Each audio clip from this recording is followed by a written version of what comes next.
Bonjour à tous, bienvenue dans cette nouvelle émission du Global Street Trader Academy. Ici François Ablé pour animer encore cette émission. C'est toujours un plaisir pour moi de vous retrouver à chaque instant dans les émissions. Vous savez que le but du Global Street Trader Academy est de, bien sûr, de présenter l'actualité financière, de vulgariser des concepts qui peuvent parfois sembler difficiles, compliqués, et aussi ben, voilà, d'expliquer également le contexte économique dans lequel pardon, que nous trouvons, et également aussi de vous présenter des émissions à caractère éducatif et informatif sur la bourse, notamment les live trading que je fais. Je sais que la plupart d'entre vous aiment justement ce genre d'émissions et ils apprennent aussi quelques petits concepts et quelques petits trucs pour les aider justement à aborder facilement les actifs financiers. C'est d'ailleurs pourquoi je vous invite massivement euh, à, à vous abonner à la page officielle du Global Street Trader Academy pour recevoir justement, pour être averti lorsque je poste des vidéos justement à caractère éducatif et informatif pour vous aider justement à être en avance à être tenu au courant de l'actualité financière et aussi à vous abonner aussi à ma page, à la chaîne YouTube de l'Académie, à la chaîne YouTube qui est le Global Street Trader Academy sur YouTube, donc vous pouvez la retrouver. Et là-bas aussi, je poste régulièrement des vidéos du même type et du même contenu. Et aussi, vous pouvez aussi visiter aussi notre site web qui est le www.gsta Academy, donc GSTA en majuscule, academy.com. Voilà. Alors, pour aujourd'hui, nous allons parler justement d'un concept qui est purement universitaire, qui est théorique, donc qui n'est pas compris par la majorité des particuliers, qui n'est pas compris même par certains professionnels, hein. Et voilà pourquoi justement le sens de ces émissions-là, justement, que l'on fait, ça aide justement à comprendre des concepts qui peuvent être perçus comme difficiles, compliqués, mais avec ces genres d'émissions que nous faisons, on peut prendre un thème chaque fois pour justement le développer, le vulgariser, afin que la majorité des gens puissent comprendre de quoi il s'agit exactement. Alors, aujourd'hui, nous allons parler donc de l'efficience des marchés. C'est un gros terme. C'est en fait même un des sujets majeurs de la plupart d'entre vous. Ceux qui sont universitaires en finance, souvent préparent leur master ou bien font leur doctorat là-dessus parce qu'il y a beaucoup de travaux qui ont été faits. Certains travaux ont été initiés et d'autres n'ont pas été achevés. Donc, c'est un formidable sujet de mémoire ou de doctorat. Mais je vais le vulgariser de façon assez simple, assez basique pour que la majorité des gens qui regardent cette vidéo puissent comprendre ce que c'est en fait. L'efficience des marchés est une théorie qui a été développée dans les années 50, voire 60, par un professeur américain qui s'appelle Eugène Fama.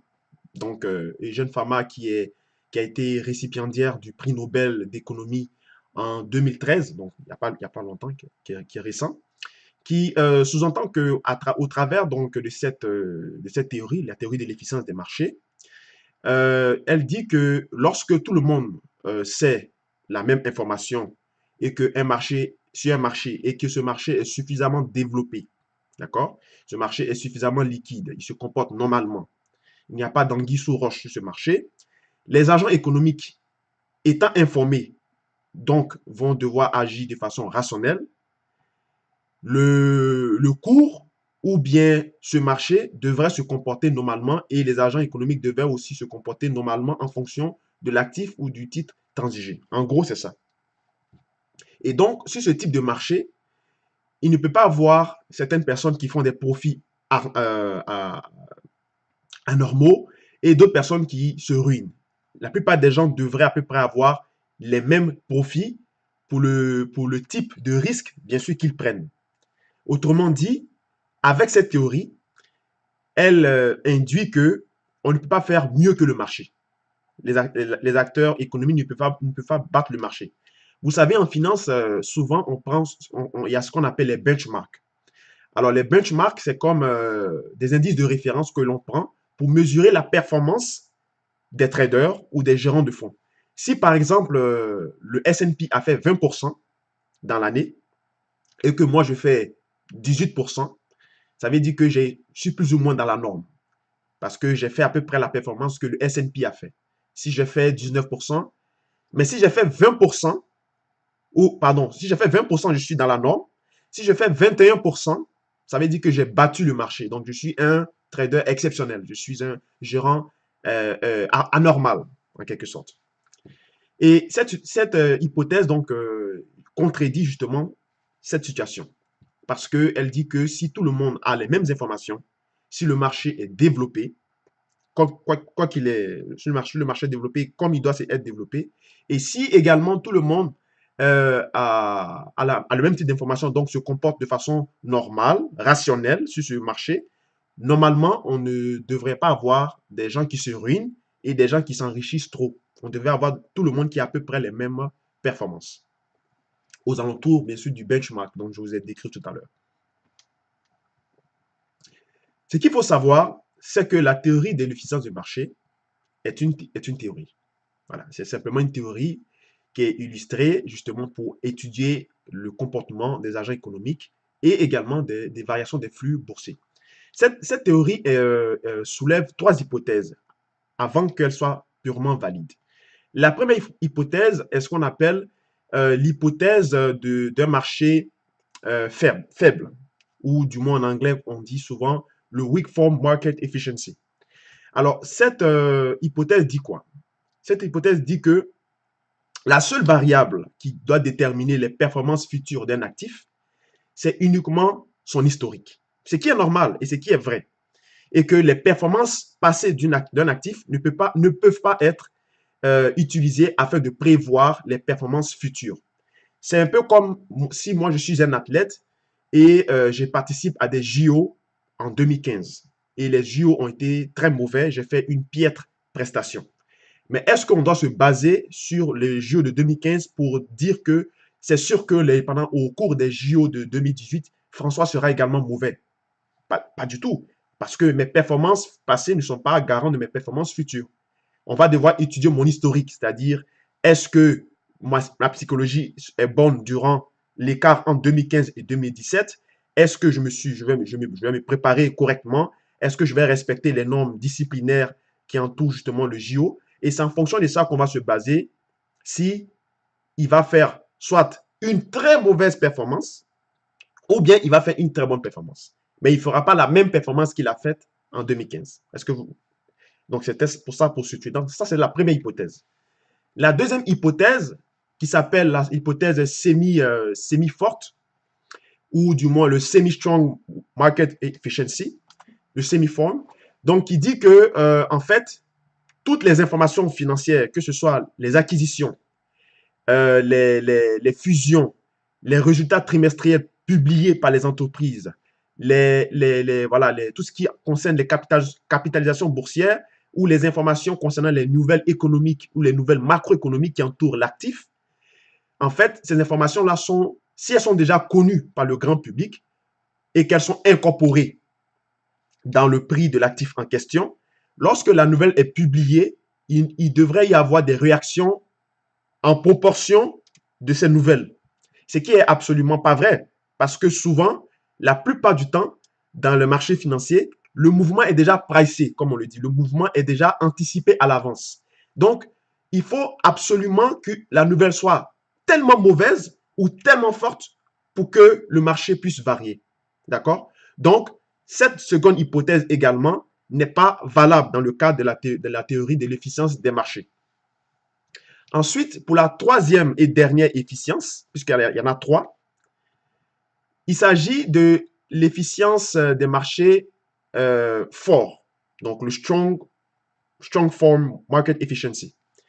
Alors, cette hypothèse émet que, en fait, si on suppose que les performances futures, les performances passées, ou du moins c'est ça, les performances passées ne garantissent pas les performances futures et que toutes les informations sont incorporées, sont dissuadées dans les nouvelles économiques et que tout le monde est rationnel et que tout le monde connaît l'actif, comment l'actif va se comporter, normalement, personne ne peut faire des profits. Personne, si tout le monde sait sur tout, personne ne peut faire des profits. Parce que tout le monde saura comment l'actif va se comporter, tout le monde saura comment l'actif va évoluer. Donc, il ne peut pas y avoir un camp qui va capitaliser sur un autre. Et donc, cette hypothèse également ne tient pas. Et parce que ce n'est pas vrai. En bourse, personne ne sait quoi que ce soit. Personne. Si vous me demandez aujourd'hui, devant ce graphe qui est devant vous, le graphe du Forex, donc vous avez l'actif, le Forex qui est le dollar américain par rapport au dollar canadien, le taux de change. Si vous me demandez quel sera le taux de change du dollar canadien, le cours du dollar canadien par rapport au dollar américain dans 2 heures, je suis incapable de vous le dire. Par contre, je peux avoir des scénarios. D'accord? Et si ce scénario tient, si ce scénario est validé dans 2 heures, ça ne veut pas dire que je suis brillant. Ça ne veut pas dire que je suis un génie. Ça veut dire simplement qu'il y a d'autres personnes qui pensaient le contraire. D'accord? Donc, conclusion. La théorie de l'efficience du marché ne tient pas. Parce que le marché est régi sous des mouvements aléatoires. C'est pour ça que là, on fait des profits. Il y a des gens qui font des gros profits à la bourse et il y a des gens qui se ruinent. Parce que très souvent, à la bourse, surtout dans le cas de l'efficience, l'efficience forte, le strong form market efficiency, il est dit dans cette hypothèse qu'il ne peut pas y avoir de délit d'initié. Ce qui est absolument faux. Les délits d'initié, vous savez, ce sont les fuites d'informations confidentielles que certaines personnes utilisent pour capitaliser sur des mouvements à la bourse. Vous comprenez? Comme par exemple, récemment au Canada, il y a eu une acquisition au niveau de Métro. Voilà. Jean Coutu a acheté Métro, Métro a acheté Jean Coutu. Donc ça, c'est une acquisition majeure. Et pourtant, ce jour-là, le prix de l'action de Métro n'est pas monté. Il a même chuté. Je pense qu'il a perdu, 1,50 $. Il est tombé de 42 $ à 40,50 $, quelque chose comme ça. Donc, ce jour-là, est-ce qu'on peut dire que l'efficience du marché a été respectée? Absolument pas.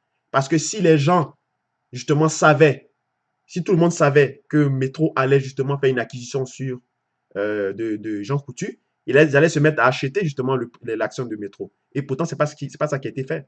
Donc, l'information n'avait pas été comprise ou dissuadée dans l'information financière. Vous comprenez? Donc, du coup, la théorie des marchés ne fonctionne pas. C'est une théorie justement même qui est la même conclusion que je tire et la même conclusion qui a été tirée le professeur Eugène Fama en 1965 justement, où il a dit dans son livre La théorie de l'efficience des marchés que le mouvement, que la bourse ou le prix des actions est régi par des mouvements aléatoires. Nous agissons sur ce qu'on appelle des quasi-certitudes, c'est-à-dire il n'y a pas de certitude à 100%. C'est des mouvements aléatoires. Voilà pourquoi beaucoup de gens pensent que compare souvent la bourse à la loterie ou à la loterie ou au jeu des hasards. Mais ils ont tort de penser ainsi. Parce que l'efficience des marchés est justement invalidée par la psychologie des foules, par la psychologie comment dirais-je, des personnes qui interviennent en bourse. Tout à l'heure, je vous avais dit dans la définition de la théorie d'efficience des marchés que si on suppose que les gens sont rationnels en bourse, c'est-à-dire qu'on agit de façon tous mécanique comme des robots, alors qu'en bourse, on ne peut pas tous agir de façon mécanique. On n'a pas tous la même psychologie. Chacun a sa psychologie. Il y a des gens qui vont voir que l'actif est en train de monter et ils vont être dubitatifs. Ils vont dire, et si ça baissait? Et si se retournait? Et ils vont se mettre à vendre pour anticiper. Parce que le marché anticipe toujours d'avance. Donc, ils vont vouloir anticiper une baisse et puis finalement, ils se font avoir. Donc, du coup, la psychologie invalide la théorie de l'efficience des marchés. Donc, la conclusion, c'est que la bourse est régie sous des mouvements aléatoires qui est conditionnée par la psychologie des acheteurs et la psychologie des vendeurs. C'est pour ça que je vous ai dit que lorsque vous voyez que nous trouvons dans une situation d'euphorie de marché, d'accord, où tout monte, tout le monde achète, il ne faut pas faire comme tout le monde. C'est-à-dire, il faut être prudent. Il faut s'attendre à ce que le marché se retourne. Et vice-versa. Lorsque le marché baisse et ne fait que baisser, il faut être justement courageux, audacieux pour s'apprêter à acheter le marché, pour que le marché puisse retourner maintenant à la hausse tranquillement. Et c'est comme ça que vous pouvez justement gagner beaucoup en bourse. Vous comprenez? Donc, la théorie d'efficience des marchés n'est pas valide de façon générale, de façon globale en bourse, parce qu'elle est conditionnée justement par la psychologie des gens qui interviennent en bourse. Chacun est conditionné par sa méthodologie. On ne peut pas fonctionner tous de façon rationnelle.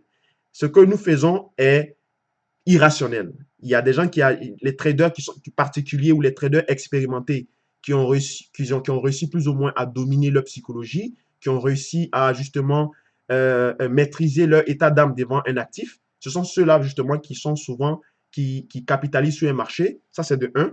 Et puis de deux, ce n'est pas parce qu'on est brillant ou que parce qu'on est un génie qu'on réussit en bourse, mais c'est parce qu'on détient un savoir que la majorité des gens, ou bien la plupart des gens sur le marché sur lesquels nous transigeons, n'ont pas justement ce savoir. Si je fais une analyse concernant le marché du dollar américain par rapport au dollar canadien, donc concernant le Forex, si je gagne sur un mouvement en bourse, ça ne veut pas dire que je suis très brillant ou très intelligent. C'est parce que j'ai vu une information ou j'ai vu un détail que la plupart des gens qui se trouvaient là où j'étais n'ont pas vu. D'accord? Et il y a des techniques et il y a des méthodes justement qu'il faut utiliser pour capitaliser sur les mouvements en bourse. C'est ce que nous enseignons justement dans les formations, notamment au Global Street Trader Academy, dont je vous invite justement à vous y intéresser, à jeter un coup d'œil sur notre site web. Et vous allez voir que à partir d'un certain moment, la plupart des mouvements en bourse qui vont se passer, à moins d'avoir des mouvements majeurs, des mouvements drastiques qui surprennent la majorité du consensus du marché. Et il y a des mouvements que vous allez voir, vous allez dire non, je ne suis pas surpris parce que mon scénario j'avais déjà pris compte dans mon scénario. Donc, vous avez agi de façon rationnelle et votre psychologie a été vraiment froide, intacte et carrée sur ce type justement de mouvement. Et donc, voilà, c'était pour, donc, ainsi s'achève cette émission. Je crois que j'ai été suffisamment clair sur la théorie de l'efficience du marché parce que c'est un phénomène qui est plus ou moins incompris par l'ensemble des acteurs du marché et le vulgariser ainsi, je pense que ça va vous aider à comprendre ce que c'est l'efficience des marchés et aussi à vous amener justement à être prudent lorsque vous vous trouvez en face d'un actif. Merci beaucoup d'avoir suivi cette émission. On se retrouve donc dans les prochains jours pour d'autres vidéos. Merci encore. Au revoir.